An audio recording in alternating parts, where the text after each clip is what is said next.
Right. Welcome, everybody. This is Sarah Richmond. I'm the Director of Communications here at Above the Tree Line, which is the company behind Edelweiss. I'm so excited today because we have a number of publishers that are going to share some really interesting and I think really important titles with you.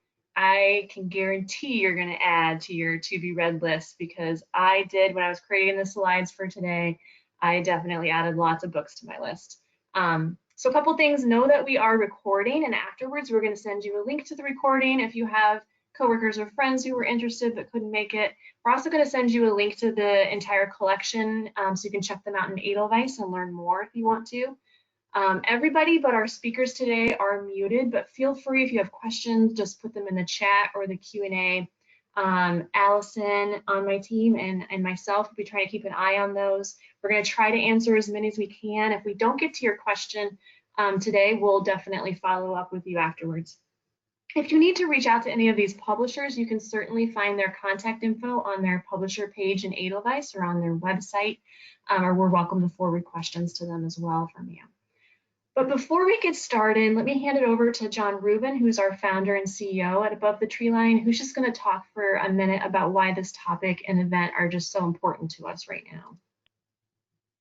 Can you guys hear me? Yes. Okay, John. Great. Okay, great. Thanks, Sarah. Yeah, hi all. I just wanted to talk for a minute. Above the Tree Line has been aware of and working to dismantle barriers to inclusion in the tech industry for a number of years. But over the past year, our attention has turned to the same issues in the book industry. Tree Line 2020 is a branch of our organization whose mission is to identify and dismantle the barriers to diversity and inclusion in our industry. We're doing this through internships, along with networking with and supporting organizations who are currently contributing to this work. For us, using our platform to aid in the dismantling of systemic racism is a moral imperative. So this event is one of many that we will be hosting and supporting in the coming years, and we really appreciate your participation. One of the things I love about being in this industry is the power of the book to bring about change, and our job is to tap into that. So I'll hand back to Sarah now, but thanks to all of you for attending and participating. We really appreciate it. Yeah, awesome. Thanks, John. I think, whether you're a bookseller or a librarian who's considering books for your shelves to share with your readers and expand their thinking, or whether you're a reviewer looking to raise awareness on an important topic, or just a reader looking for your next book that will change your worldview or the gift maybe that you'll give a family member this holiday season, I think these books are all for you. So our publishers have picked these books for you with racial equality and inclusive communities in mind.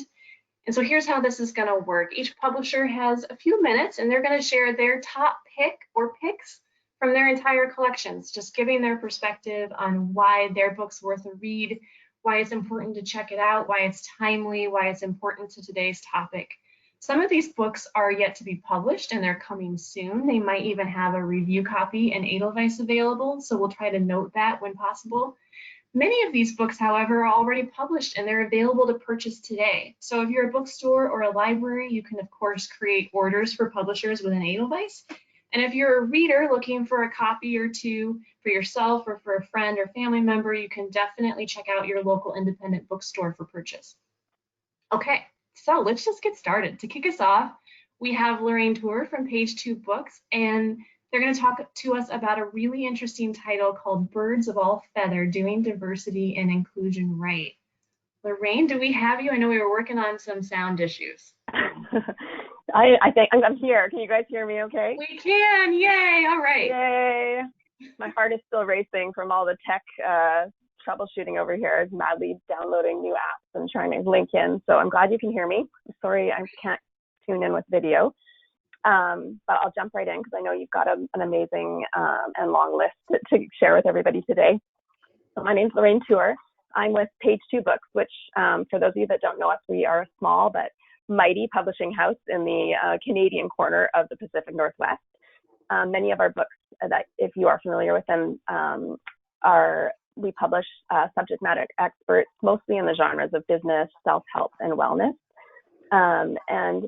Before I dive into talking to you guys about Birds of All Feathers, which is a really special book on our fall list, I just wanted to talk to you about the elephant in the library with this one. So if you have picked up the book or you visited the author's website, you'll notice that the fabulous Michael Bach is very much a white man. In fact, Michael calls it out himself on page 5 of his book, where he describes himself, in his words, as pale and male. So I just wanted to start today introducing the book by telling you about what it isn't. So this book is not a white guy telling you how to talk about marginalization. Michael doesn't try to tell you how to fix things like oppression and racism. What this book really does do is teach you the things that you can do in your own world to make it a more inclusive place. And in speaking with Michael, he often says that diversity is a fact, but inclusion is a choice. So diversity really does exist all around us. As soon as we have 2 human beings in the same room, or 400 of us on this virtual call, you do have a level of human diversity. But inclusion is really a choice that we all have to make, and a choice that our employers have to make. So Birds of All Feathers is not a book that Michael wrote for current D&I or diversity and inclusion practitioners.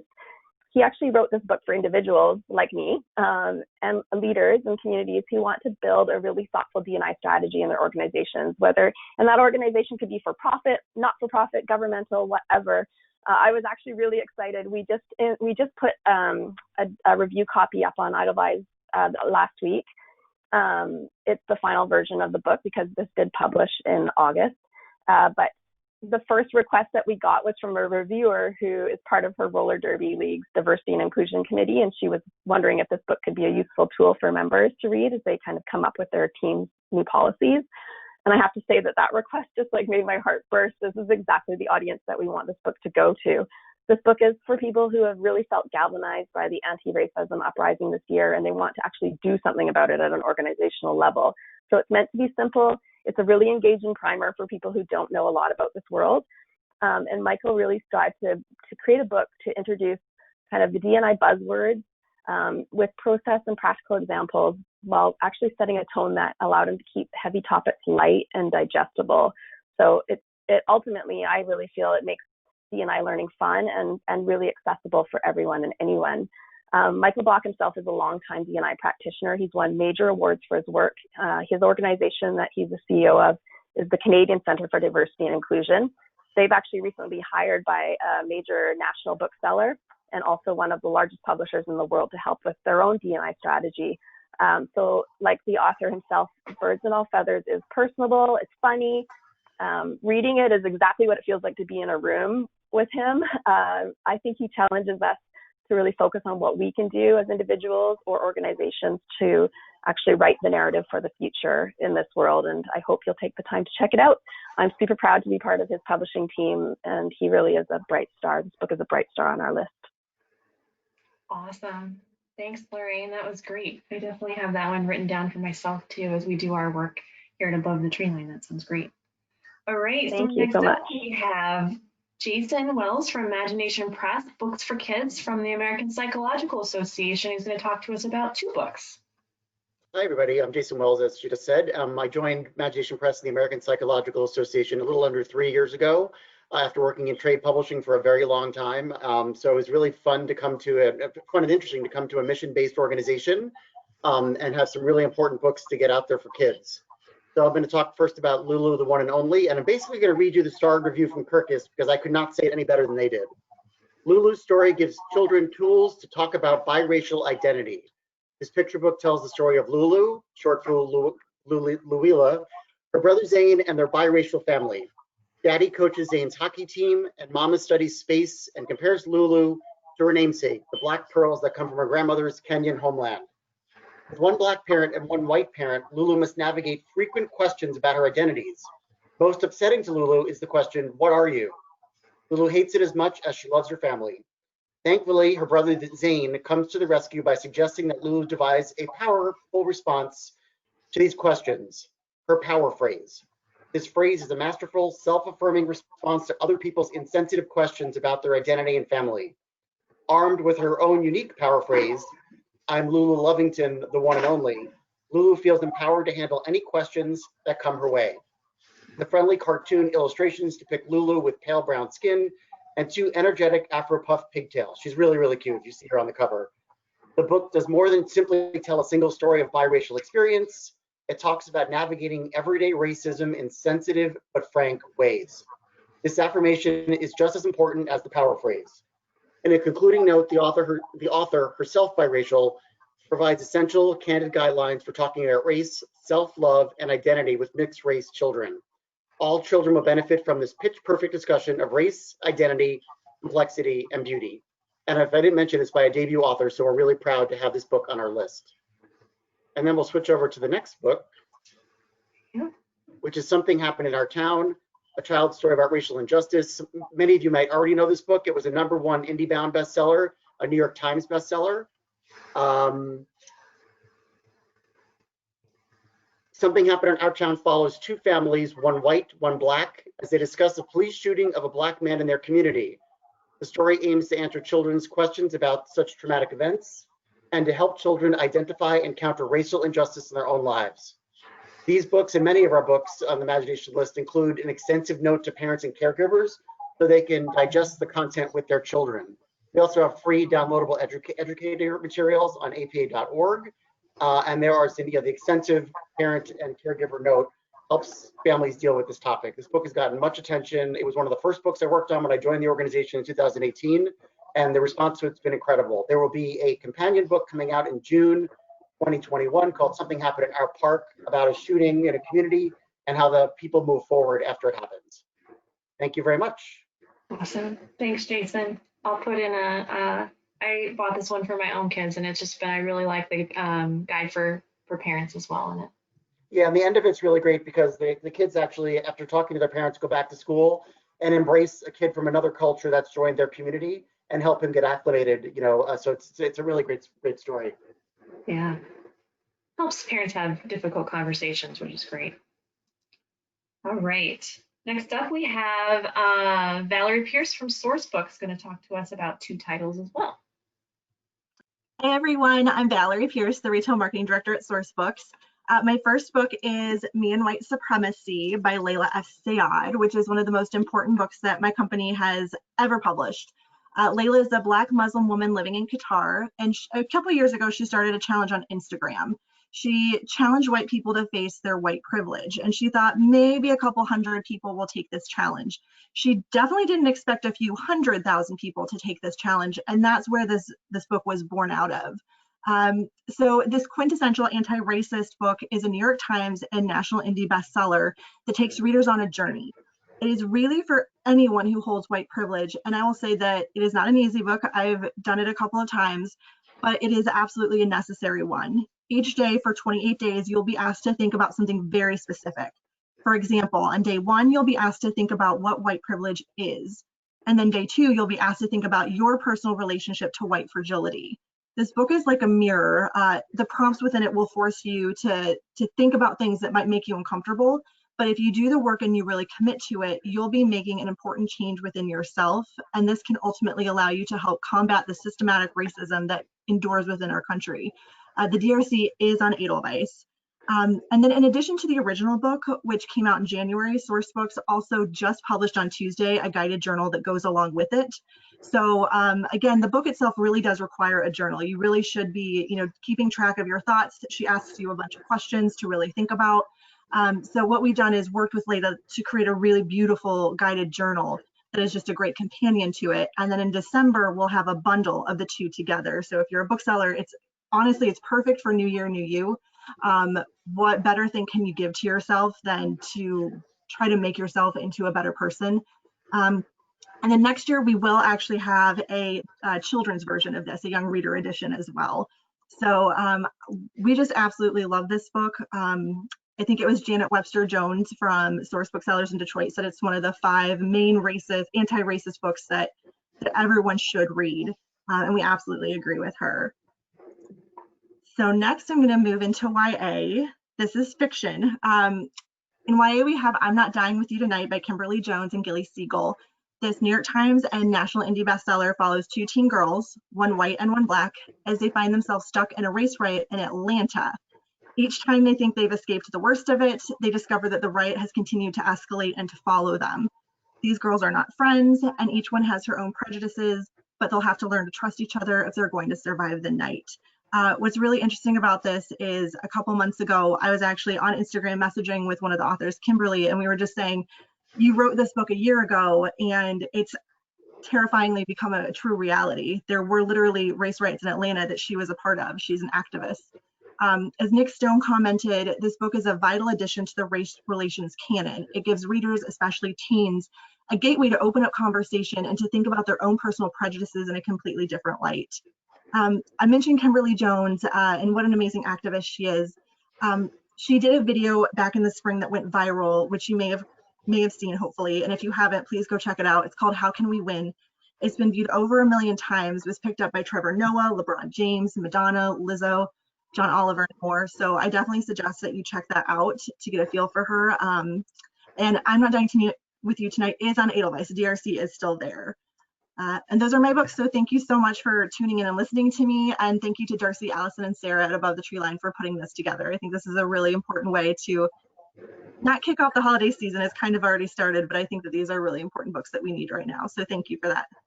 Awesome. Thanks, Valerie. All right. Next, we have Westminster John Knox, Flyaway Press. I think, Ellie, you're going to start us off. Let me click over.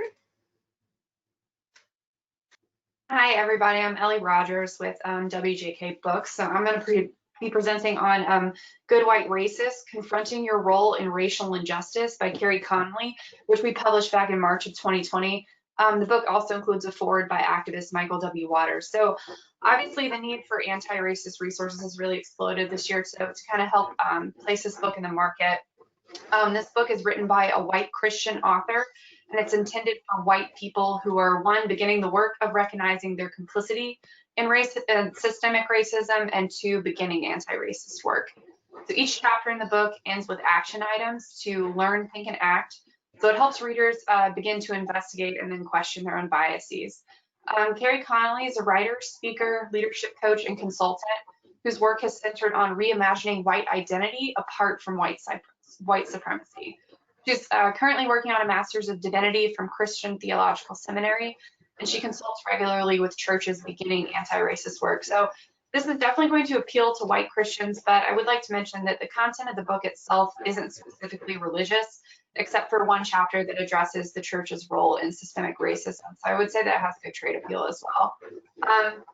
The book is going to be similar to others in this category, like White Fragility by Robin DiAngelo, but it's definitely more approachable in tone and style. Carrie's writing is very lay friendly. Again, this is a short book. It's not intended as a deep dive into addressing racial injustice, but instead it's meant to be a springboard for conversations for people who are just beginning this work. Ford Reviews named it a lit hit and said in their review that Carrie Connolly offers a frank, thought-provoking guide to her fellow white Christians on how to get uncomfortable and do the work of examining their white privilege. And they called it a no-nonsense call to action for those willing to confront their complicity. So to help groups such as book clubs, Bible studies, and other study groups who are looking to begin this work of addressing white complicity and systemic racism, we've created an additional 6-week study guide that dives deeper into the content of the book, and that's been made available for free on our website at wjkbooks.com. And that's Good White Racist, and I'm going to hand it over to my colleague, Carrie at Flyaway Books. Hello, everyone. As Ellie just said, my name is Carrie Daly, and I'm the marketing manager over at Flyaway Books. Today, I'd like to talk to you about For Beautiful Black Boys Who Believe in a Better World by Michael W. Waters and illustrator Keisha Morris. Inspired by real-life events, the book, which is ideal for children ages 6 to 10, tells the story of a boy named Jeremiah and his family who discover hopeful forms of activism and advocacy in response to racism and gun violence in their community. It's similar to comp titles like Something Happened in Our Town, which we just heard about, as well as Not My Idea, a book about whiteness. This timely book stands out, though, in that it highlights the true stories of Trayvon Martin, Michael Brown, and many others who have been affected by this ongoing crisis. The book sensitively exposes readers to the issues of gun violence and the impact it makes in communities around the country, while also celebrating Black boys and encouraging readers to create a better world through activism and advocacy. The book was written also by a Black author, and it features artwork from a Black illustrator. Michael Waters is an award-winning author, activist, professor, and pastor. He was named one of America's emerging leaders by Ebony magazine and has received multiple honors for his work in peace and justice. And then as for illustrator Keisha Morris, this is actually her debut picture book. I also want to mention that the book includes an author's note as well as a discussion and activity guide that's written by the Muhammad Ali Center, a multicultural center and museum that's based in Louisville, Kentucky. The guide is really designed to help adults further talk with children about racism, violence, and social change, and it can be used both at the home as well as in the classroom. An extended version of the guide, along with a free coloring sheet, is also available on our website. I'm proud to share with you all that a portion of the publisher's sales proceeds from this book will be donated to nonprofit organizations that facilitate the empowerment of Black communities. And finally, I'd like to mention that the book is receiving a lot of positive feedback. It recently won the 2020 Goddard Riverside CBC Youth Book Prize for Social Justice. And Essence named it a must-read book about race in their recent September-October issue. And with that, I'd like to thank you all again for the opportunity to share with you some more information about For Beautiful Black Boys Who Believe in a Better World. Awesome. Thanks, Carrie. If you all haven't checked this book out, the illustrations are amazing. I can't believe this is our debut for illustrations. They're great. Yeah, she's phenomenal. Awesome. All right. Well, we're going to move on to Rory Fanning from Haymarket Books has a couple titles to share with us. Hi, everyone. My name is Rory from Haymarket Books. As some of you may or may not know, Haymarket Books has made a priority of publishing diverse voices that address the urgent issues of our times. In this spirit, we are proud to say that our 7 lead titles this season are books by Black authors, situating this summer's historic uprising for Black lives in the context of the long history of racism and injustice in this country. This summer, we saw a surge of interest in books by Black authors analyzing the present moment, and we think the books we're offering give voice to some of the people who are best able to make sense of and provide a way forward for the fight against racism and systematic injustice. It's almost impossible to overstate the impact Kimberly Crenshaw's work has had in the, over the last 40 years. As a legal scholar and activist, Crenshaw first coined the term intersectionality. And she is one of the primary people behind the field of critical race theory, which of course was in Donald Trump's crosshairs this summer. Her work is so important and we're proud to be leading our list that is full of heavy hitters with 2 of her new books. Today I'm just going to cover the first. The first one is Say Her Name. Intersectionality is one of the most important ideas defining the social justice movements of our time. It is an idea that expresses the ways that different forms of oppression, such as racism, class oppression, gender oppression, intersect and lead to specific forms of injustice that are not just added together. This idea is especially important in the work of analyzing the issues faced by Black women, which is the framework for the book Say Her Name. Say Her Name is a national campaign begun by Crenshaw in 2014 to highlight police violence against Black women as a distinct but connected problem to the more prominent violence against Black men. The campaign shot to the mainstream this summer in the wake of Breonna Taylor's killing in Louisville. Say Her Name, the book will feature stories and analysis of numerous women who have been killed by police, written in close collaboration with their families, and will include specific policy prescriptions for ending injustice. The book is going to crash in February in time for Black History Month and Women's History Month in March.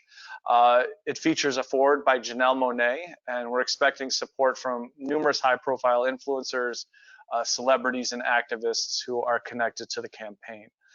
The book is a completely unique contribution from one of the most prominent activists around this issue and should absolutely be on the front table of every bookstore and library.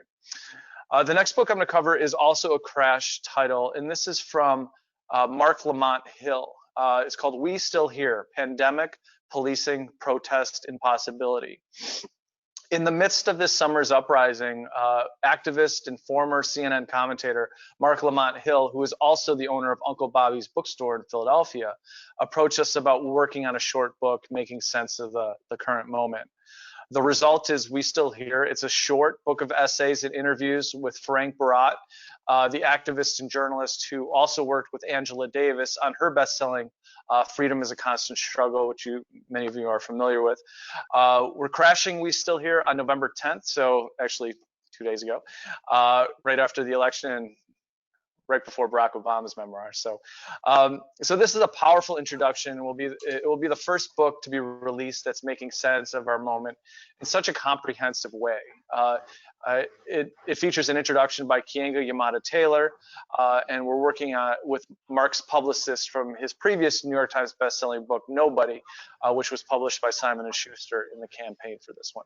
Thank you everyone for having us, and I'm really honored to be amongst this group of publishers presenting their titles today. Awesome. Thanks, Rory. Those are some great titles too. Okay, next up we have New Society, and E.J. Hurst is going to tell us about a couple titles too.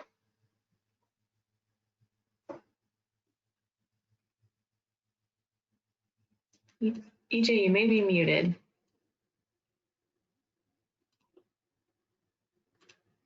There you go. There we go. Sorry about that. I'm EJ Hurst, in case you hadn't noticed, from the sales manager from New Society Publishers. I'm speaking to you today from the unceded territory of the Shinamath First Nations, all a part of the Coast Salish people of the Pacific Northwest. This also happens to be my den, which as a fifth-generation Canadian settler, it gives me a lot to reflect upon. I'm so happy to be included here today. We have a couple of books to tell you about. New Society Publishers has always been dedicated to environmental and social justice, but all of these current events and the reflections people are doing, we're revisiting that this year and redoing some of our strategic planning. So hopefully you will see more of this content from us in the future. So our first book is The Token, Common Sense Ideas to Build Increasing Diversity in Your Organization. Crystal Bird Farmer is an engineer turned educator, and she speaks widely on co-housing, Black and polyamorous communities. She's written this book for anyone, is very accessible, who wants to build diversity in their community, in their organization, in their workplace. Joel Cole, who's a professor in peace and conflict studies at the University of North Carolina, says about her book that it's honest and unfiltered. It's a treasure trove of tools, stories, and resources. At just 91 pages, which includes a resource section, it's a short and easy read. Crystal has autism, and she is very open about how that impacts on her writing. And her style is cutting and disarming at the same time, but it's also humorous and quirky, and she doesn't mind getting right to the point. It's mostly focused on race and gender, but she also brings in elements of mental health, disability, and class. The title is in reference to the common nod towards diversity that gets made by organizations by having a single token person, a Black person, a Chinese person, a gay person, a female person, anyone who's meant to broadly represent a specific group of people within the organization. This is a position Crystal is only too familiar with. So she calls herself your new Black friend, or the Black friend you never had. And she says, I'm going to take your hand and show you what the work looks like. So she hasn't got a lot of patience for anyone who has a gossamer covering or a window dressing approach. This is a practical, no-nonsense guidebook. And it includes workshop outlines. It includes discussion questions at the end of each chapter. And Crystal, it's available now, and Crystal is available for talks and webinars. You can contact her through New Society Publishers. Great. So our next book is available as an ARC on Edelweiss. It's publishing early next year. Let's Talk Race, A Guide for White People by Fern Johnson and Marlene Fine. So just the other day, I was listening to my husband and my First Nations friend having a conversation. And my husband was explaining to her that his heart is definitely behind equity and diversity. He's fully supportive. He wants to do something, but in conversations, he rarely opens his mouth. And the reason he is afraid to speak out is he's afraid he's going to say the wrong thing and someone's going to come down on him like a ton of bricks. So part of me thought, ooh, white fragility, but part of me thought, yeah, that's kind of a fair point. And that's what this book is about.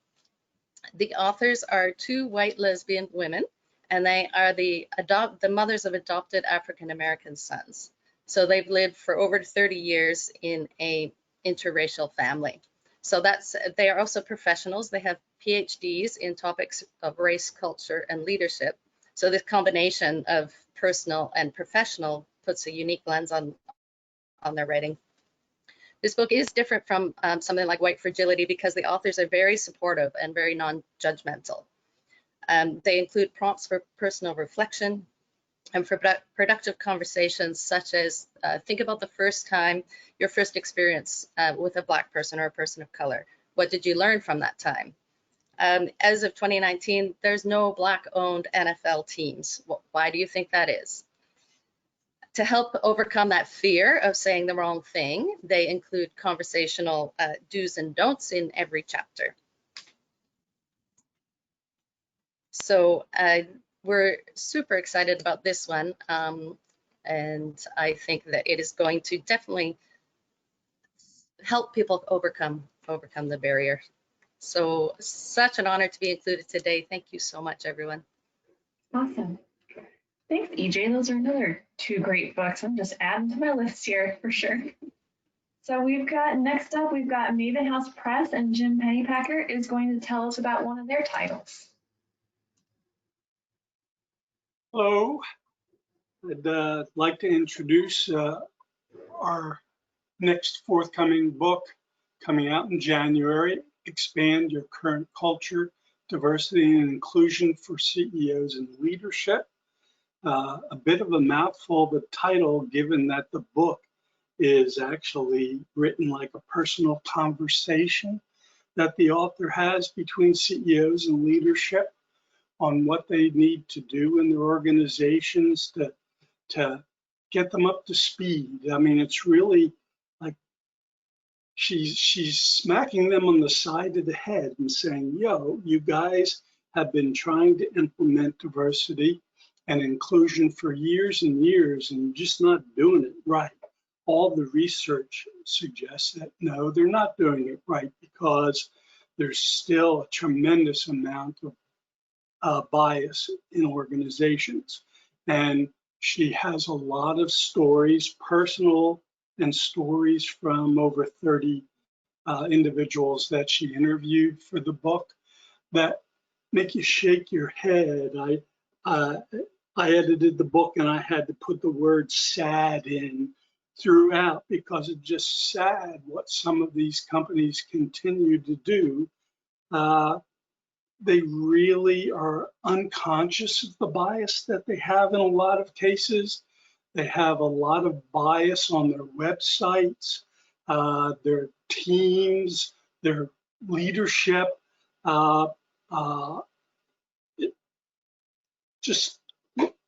They're not diverse. I mean, it's really obvious, and yet they don't seem to see it.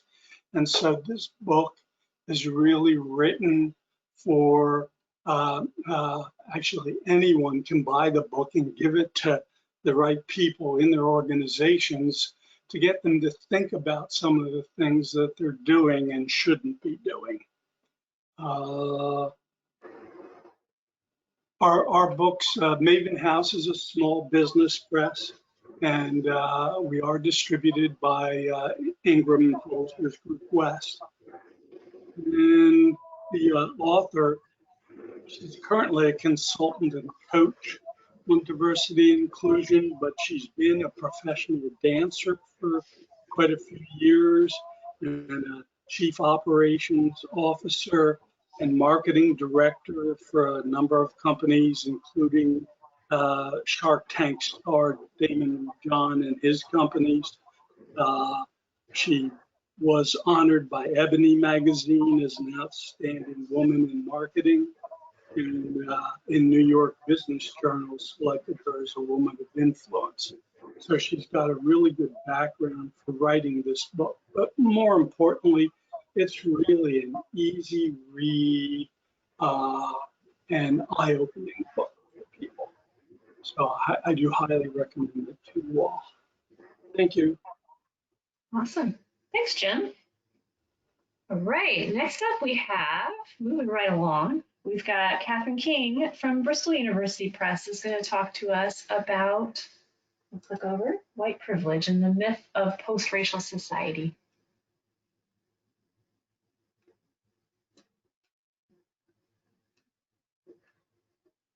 Oh, let me unmute you, Catherine. Oh, we can't hear you still. You might be muted on your end. There you are. Can you hear me now? We can, you're good. Good, thank you very much. I'm delighted to be joining you from Bristol University Press in the UK this University Press Week. The theme of the week this year is Raise Up, which highlights the role that the University Press community plays in elevating authors, subjects and whole disciplines to bring new perspectives, ideas and voices to readers around the globe in partnership with booksellers, librarians and others. My name's Catherine King, Marketing Manager, and I'll be talking about our book, White Privilege, The Myth of a Post-Racial Society by Kalwant Bhopal.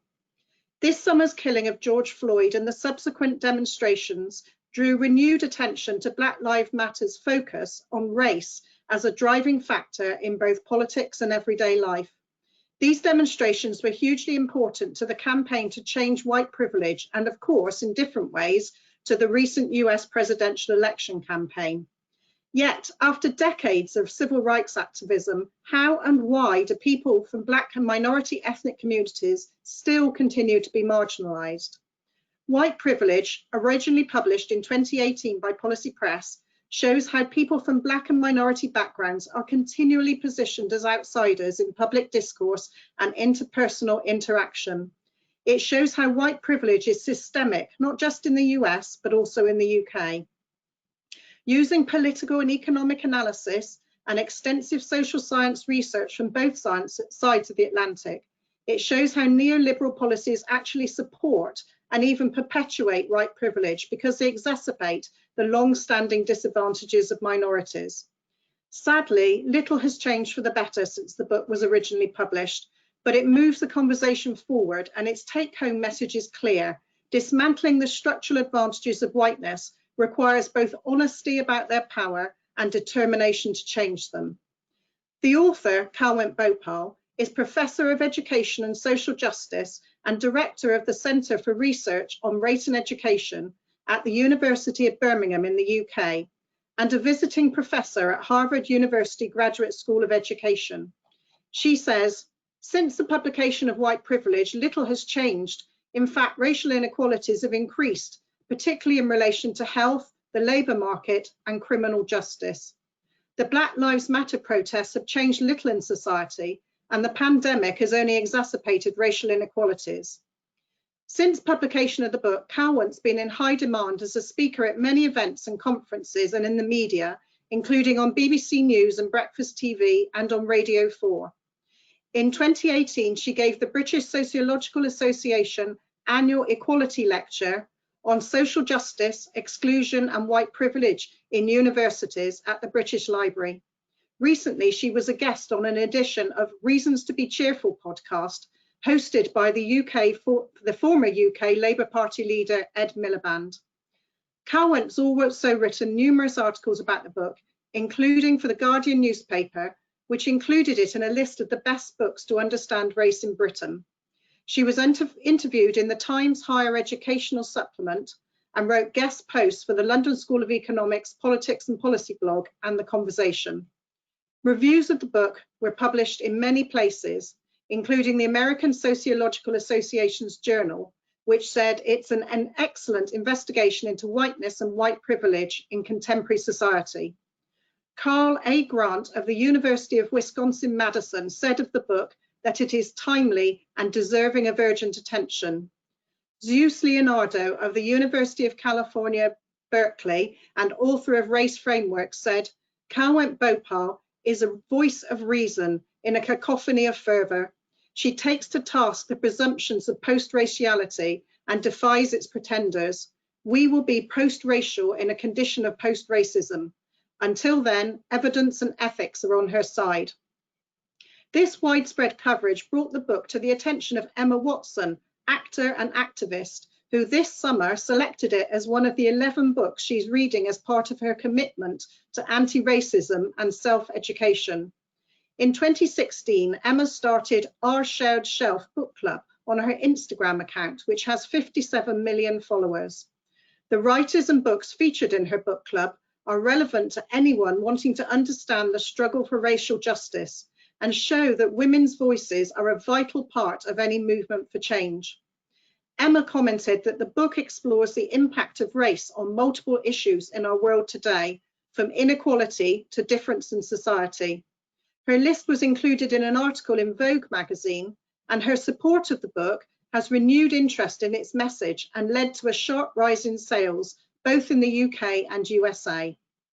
Now that the book's available in the US, there'll be outreach to intelligent academic media as well as trade media, which will help swell the usefulness of it to academics and non-academics alike. But it will also appeal to the journals and books that academics read in their downtime. For example, American Scholar, New York Review of Books, and of course, NPR Radio. We're also seeking support from Harvard's Communications Office and continuing to get it into classes.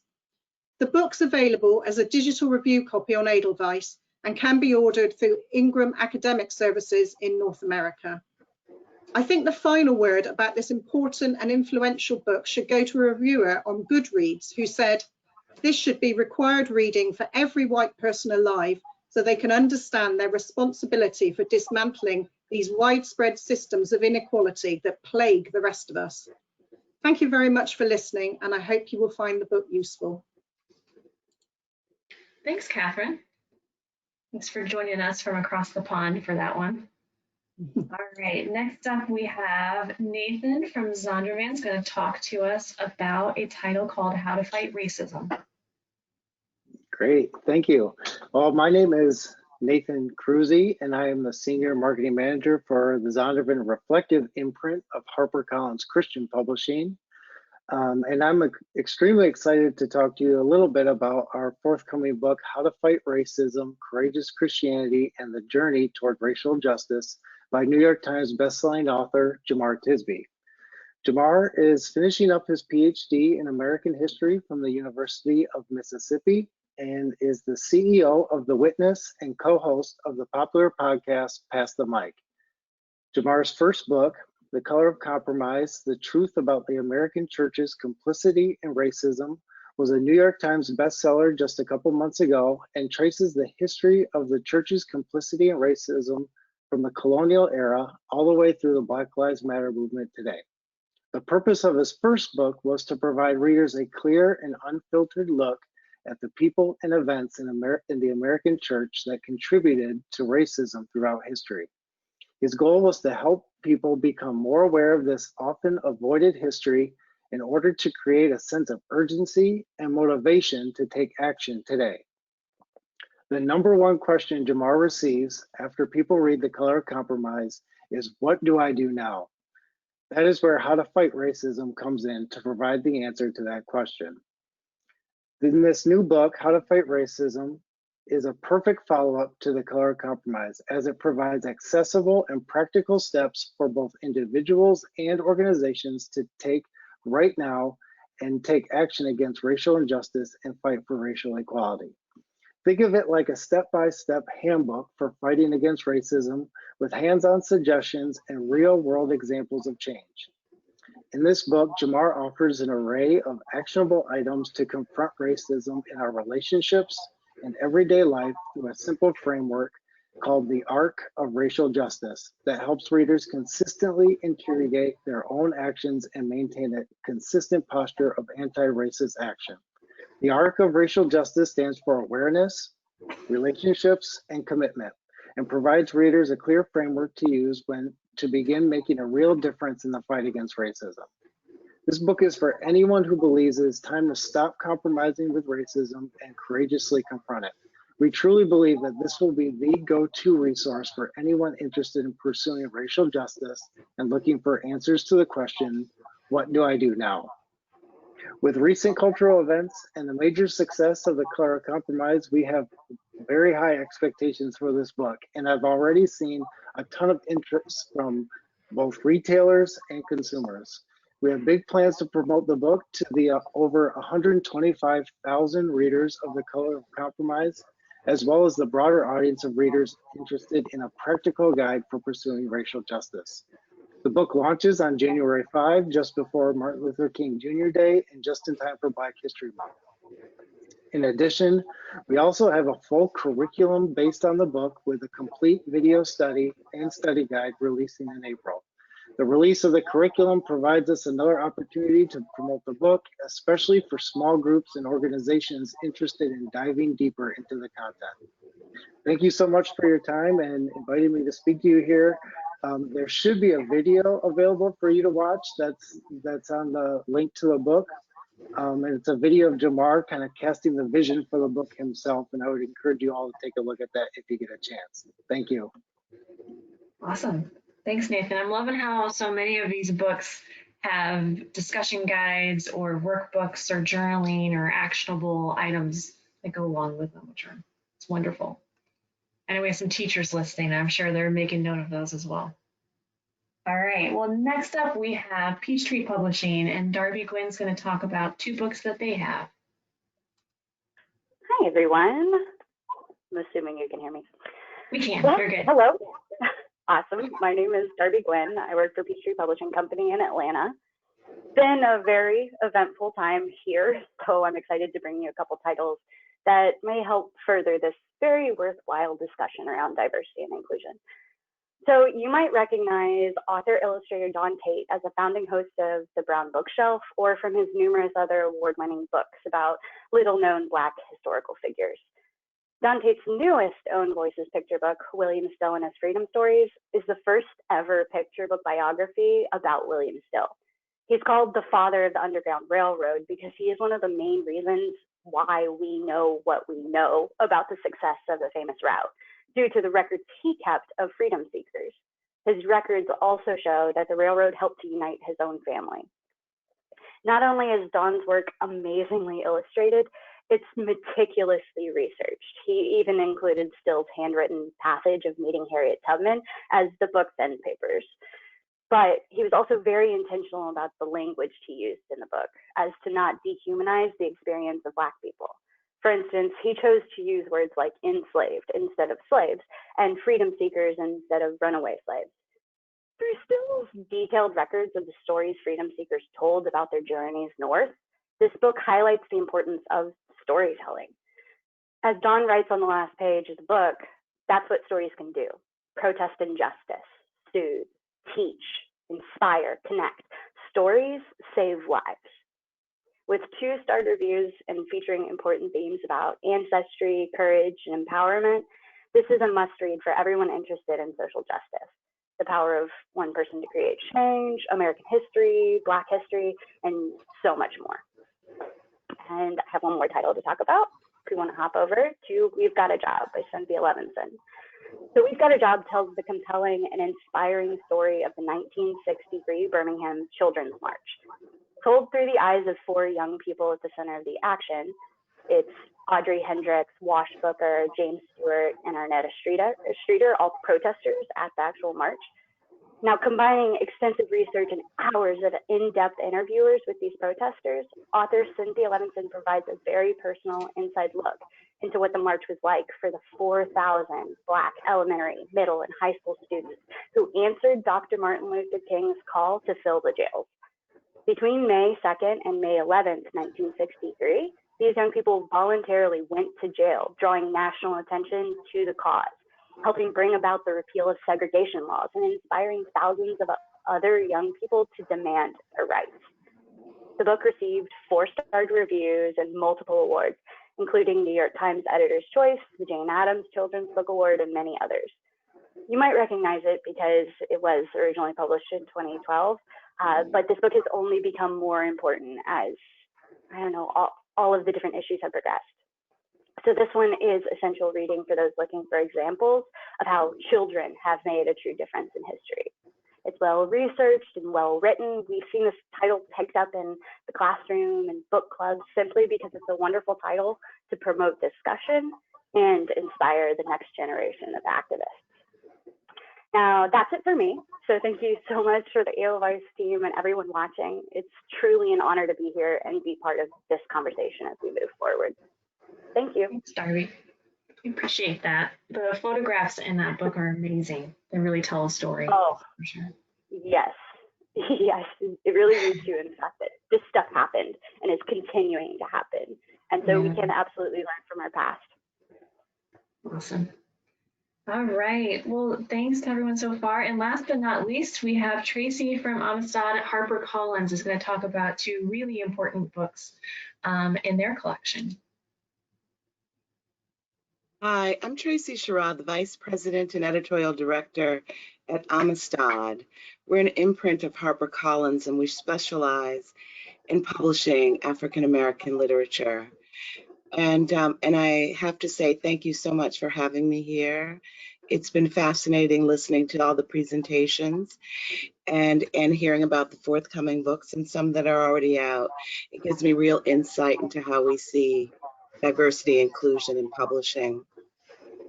And so I want to start, I'm going to share two books very quickly. One is a memoir called Think Black. In the 1940s, Thomas J. Watson decided that he wanted to diversify IBM. And he went to City College and asked for the brightest and the best student that they had. And it was John Stanley Ford, a Black man. And he hired him. And lots of things happened. So although Thomas Watson was very enthusiastic about diversity, it doesn't mean that John Stanley Ford's co-workers were as enthusiastic. And so what spoke to me in acquiring this book was that in the 1940s, John Ford integrated IBM. And at the same time, when this proposal came in, I was the only editor of color at a publishing house. And so it was fascinating to feel some of the similarities that he went through. And so we're going through this important time now of considering diversity and inclusion. And I think it's great for readers if they were to pick up this book and actually find out what it is like if you are the first person to integrate a company, and why that's not enough for all of us to rest our laurels on. And then the second book I want to share with you is Open Season by Ben Crump. We've seen Ben Crump on the news because he represented George Floyd's family. He represented Trayvon Martin's family. And we've been talking about systemic racism. This book actually breaks it down for you. Where does systemic racism exist? How did it come into existence? How does it still perpetuate today in all aspects of our society, from housing to food deserts, to the workplace, to voting, to all aspects of the legal infrastructure of America, so that we can see that although John Ford integrated IBM, it could still be the case some 80 years later where I could be the only one at a major publishing house. So I think these two books are very important, and I hope that you'll come to them and read them together. Think Black was a book that was a finalist for 5 awards and won one of them, because this book not only tells you about racial history, it also tells you about the history of technology as it relates to race. I think both of these books are hugely important and will serve everyone in their journey in becoming more inclusive and diverse. Thank you very much for having me, and I hope you'll come to both these titles. Thank you. Thanks, Tracy. That last one is a really powerful read. I enjoyed it a lot. So I just want to say big thank you. Appreciate our presenters today. It's clear to me, and I think to all of us, that not only do you care about these titles a lot, they sound like you're talking about your children, you love them, but also that you care about this topic and the importance of racial equality and inclusion. I think it's also apparent that many of our presenters today are not Black, Indigenous, and people of color, which reminds us all how important this work is within our own industry. I think we all agree, I'm sure. We have to hold ourselves accountable. And the mission of Treeline 2020 is to identify and dismantle the barriers to diversity and also inclusion in our own industry and the publishing industry. And so with the internships and the partnerships that we have in the industry and that we're forming, we're working to do that, and we really appreciate all of your involvement. Real progress, I think, requires all of us to see not only who's represented, but who's not, and work to fix that. I think all of us can learn from these wise voices of these books today and take action with those. So thank you again to our speakers and to all of you who attended, and happy reading.